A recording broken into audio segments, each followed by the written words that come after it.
En este vídeo voy a presentar el tema 3, la memoria dinámica.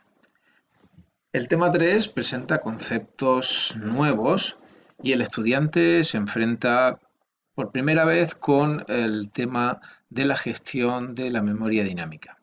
Se enfrentará a problemas con los que no ha tenido ningún contacto hasta el momento, como la reserva de memoria y las pérdidas de memoria debido a una liberación inadecuada o acceder a zonas de memoria no reservadas. Como veremos, es un tema bastante importante y es un tema también delicado porque requiere una metodología de trabajo bien clara y bien definida. Y necesita conocer los conceptos fundamentales de reserva y liberación de memoria y cómo se gestiona. Así que eso, como digo, es un tema importante y que será la base de los siguientes capítulos, así que debe conocerse bastante bien. En este capítulo nos planteamos lo siguiente. Al finalizar el capítulo, el estudiante debe conocer cuál es la estructura de memoria para saber exactamente dónde residen los datos que se gestionan por un programa durante su ejecución. Debe entender el funcionamiento del heap como la zona en la que se van a almacenar los datos de memoria dinámica. Debe entender el significado de los conceptos de reserva y liberación de memoria y cuáles son sus consecuencias. Importantísimo y vital distinguir entre la copia superficial y la copia profunda. Hasta ahora todo lo que ha hecho ha sido copia superficial. Debe saber reservar memoria para vectores dinámicos y matrices dinámicas, gestionarlas y liberar la memoria que ocupan cuando ya no sean útiles. Y finalmente, conocer cómo crear, usar y liberar estructuras de datos autorreferenciadas de tipo listas, pilas y colas. Así que, como puede ver, se trata de un tema bastante amplio y con conceptos nuevos. El tema se divide o se estructura en 9 grandes bloques, donde fundamentalmente, bueno, los temas iniciales de introducción y de estructura de memoria presentarán las bases del capítulo. En el apartado tercero, hablaremos de los operadores que nos van a permitir reservar memoria, new y delete, liberar memoria. En este caso hablaremos sobre datos y objetos simples. Veremos las consecuencias que tiene la reserva de memoria dentro de una función. Claro, podrá decir, todos son funciones, realmente main es una función también. Sí, pero el concepto al que me quiero referir en este apartado es qué ocurre cuando una función llamada por ejemplo, por main hace una reserva de memoria. ¿Qué ocurre con esa memoria que ha sido reservada? ¿Cómo puede ser utilizada esa memoria después de la finalización de la función? Bien. Hablaremos en el 3.5 de los vectores dinámicos, que realmente verá que no dejan de ser un vector, tal como lo conocemos desde los tiempos de fundamentos de programación, pero un vector en el que su tamaño, su capacidad, se decide en tiempo de ejecución, con lo cual puedo pedir exactamente un número de casillas determinado y ajustado al problema en el que me encuentro. Antes de seguir viendo estructuras dinámicas nuevas, debemos dejar claro cuál es la diferencia entre la copia superficial y la copia profunda, las consecuencias que tiene una copia superficial cuando tenemos memoria dinámica y teniendo claro cuáles son las consecuencias de una copia superficial, plantearnos la necesidad de realizar una copia profunda. A continuación, igual que hemos hablado de vectores dinámicos, podemos hablar de matrices dinámicas, que serán matrices, pero cuyos parámetros, digámoslo así, el número de filas y el número de columnas, si hablamos de matrices 2D, se deciden en tiempo de ejecución. Ya no será preciso tener un gran tablero con una capacidad lo suficientemente grande para que después sobre ese tablero reservado yo trabaje en una zona rectangular de ese gran tablero. Ahora podremos pedir tantas filas y tantas columnas exactamente las que necesitemos. Por supuesto, eso tendrá su complejidad y de eso se trata de entender y de gestionar en esta sección. Y las secciones 3.8 y 3.9 nos van a presentar estructuras de datos más complejas, en particular aquellas que se llaman autorreferenciadas, que nos van a permitir montar estructuras con un número ilimitado de elementos que pueden ir creciendo en cuanto a número de elementos y decreciendo conforme a las necesidades del programa. Hablaremos de estructuras de tipo listas, pilas y colas, aunque realmente nos centraremos fundamentalmente en estructuras de tipo lista. Bien, veremos más adelante en qué consiste.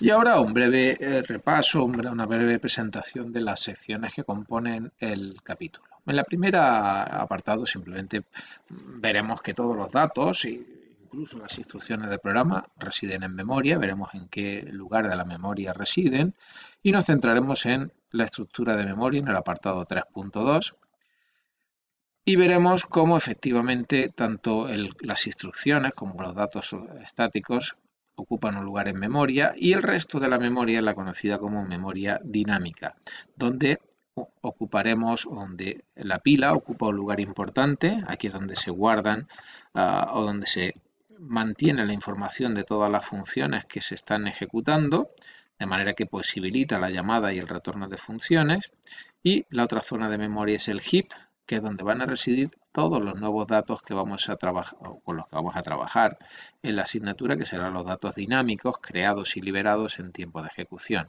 Veremos que heap y pila son zonas que crecen y decrecen conforme a las necesidades del programa y puede haber un momento en el que agotemos la memoria disponible, aunque bueno, no será muy común.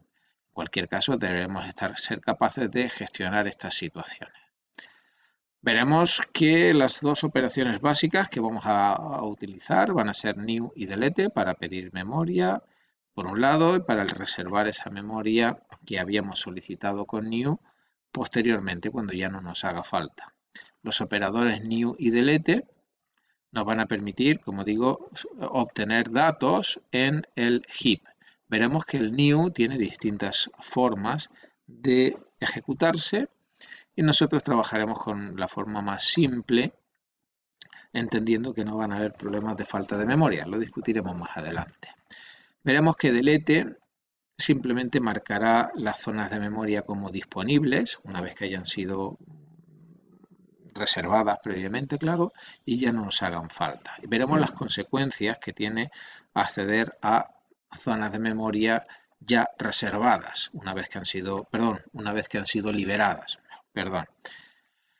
Bueno, new y delete tienen una manera extendida de trabajar que es indicando exactamente cuántos elementos, aquí lo tenemos, queremos, no solamente un dato simple. Por ejemplo, yo puedo decirle con una instrucción new, aquí lo tenemos new, que quiero 20, 40, 100 enteros. Y con eso voy a conseguir una zona de memoria consecutiva con tantas casillas como yo haya solicitado. Esto es lo que se va a conocer, como puede ver aquí, por un vector dinámico. A través de un puntero yo accedo a una zona de memoria que tiene tantas casillas como yo decida en tiempo de ejecución. Por ejemplo, aquí lo puede ver, el programa nos solicita cuántas casillas quiero, a continuación pido memoria para esas casillas y ya puedo acceder a ellas utilizando, como tengo un puntero, puedo acceder a ellas utilizando la notación de punteros o notación de índices. Así que, como puede ver, se nos abre un abanico bastante importante de posibilidades. Bien, como dije, veremos el problema que surge cuando tenemos datos en el heap y realizamos una copia superficial y plantearemos cómo se soluciona utilizando lo que se llama la copia profunda. En cuanto a matrices dinámicas, nos encontramos con la misma situación que en los vectores dinámicos. Yo ya sé cuántas filas quiero, cuántas columnas quiero, por lo tanto voy a pedir exactamente la memoria que necesito. Veremos dos tipos de matrices dinámicas, como ve aquí, matriz dinámica tipo 1, filas independientes, donde básicamente construir una estructura como puede ver aquí. Un vector de punteros que me lleva al inicio de cada una de las filas que componen la matriz. Y por otro lado, la matriz dinámica tipo 2, que consiste en una matriz de punteros que me lleva al inicio de cada una de las filas que componen la matriz. Dice, bueno, me acaba de decir lo mismo. No exactamente, porque como puede ver ahora, todos los datos de la matriz se almacenan de forma consecutiva, mientras que en la estructura que comenté anteriormente, cada fila se almacena por separado. Son dos formas diferentes de gestionarla. Finalmente hablaremos sobre distintas implementaciones y veremos código que nos va a permitir implementar matrices dinámicas con distintas opciones, como puede ver aquí, y veremos realmente funciones que nos van a permitir crear la matriz, o sea, reservar la memoria necesaria, liberar la memoria, etc. Bien, en la sección 3.8 veremos que utilizando un struct yo puedo tener datos heterogéneos con un mismo nombre, ese era el concepto de struct, y si en uno de esos campos tengo un puntero, puedo obtener estructuras sumamente interesantes como la que vamos a mostrar aquí.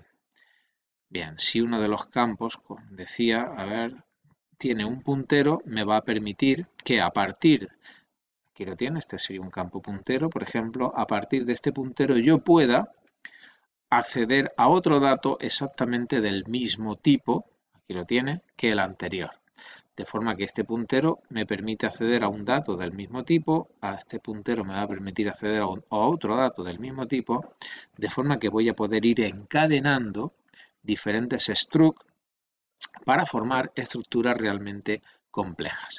Esas son las estructuras que se conocen como listas, de forma que tendré siempre un primer puntero que me lleva al primer nodo de esa estructura y ese nodo siempre tendrá un puntero que me va a permitir acceder al siguiente nodo de esa estructura, que a su vez tendrá un puntero que me permitirá acceder a otro nodo de la estructura, salvo que ese último puntero tenga el valor 0, el valor null ptr, que indicará que ya no hay más nodos en esa lista. Bien, pues para finalizar, una estructura de este tipo necesitará ser gestionada utilizando funciones que nos permitan evitar la repetición de código y, por otro lado, la generalización y la reutilización de ese código. Así que presentaremos funciones que nos van a permitir crear una lista, recorrer las listas, liberar la memoria ocupada por la lista, comprobar si la lista está vacía, etcétera. Así que, como puede ver, tenemos mucho trabajo pendiente en este capítulo y además contenido realmente novedoso e interesante que nos va a servir de base para el resto de la asignatura. Así que ahora, una vez finalizada la visualización de este vídeo de presentación, dispondrá de nuevos vídeos en los que detallaré las distintas secciones de este capítulo. Y con esto pues damos por terminada la presentación del tema 3, la memoria dinámica.